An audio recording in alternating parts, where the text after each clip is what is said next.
لہذا جس چیز کے اندر زیادہ نقصان ہو اور نفع کم ہو اس چیز سے بچنا اور اس چیز کو چھوڑ دینا ہی بہتر ہے۔ ایک ذہن سازی ہو گئی، لوگوں کے ذہن میں یہ ڈال دیا گیا کہ شراب کوئی بہت اچھی چیز نہیں ہے۔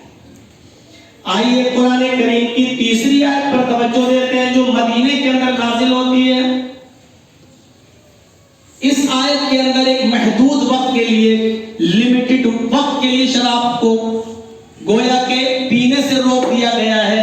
اس میں تو بھی پینے سے نہیں روکا گیا، اس میں تو یہ ہے کہ نقصان زیادہ نفع کم ہے، اچھا بہتر ہو تو کہ چھوڑ دو۔ لیکن آگے دیکھیے، ایک انصاری نوجوان ہے، انہوں نے اپنے گھر پر چند صحابہ کی دعوت کر دی۔ ان صحابیوں میں جن کی دعوت کی گئی حضرت عبد الرحمن ابن عوف بھی شامل ہیں، حضرت علی رضی اللہ تعالیٰ عنہ بھی شامل ہیں۔ عبد الرحمن ابن عوف بھی ہیں، حضرت علی رضی اللہ تعالیٰ عنہ بھی ہیں۔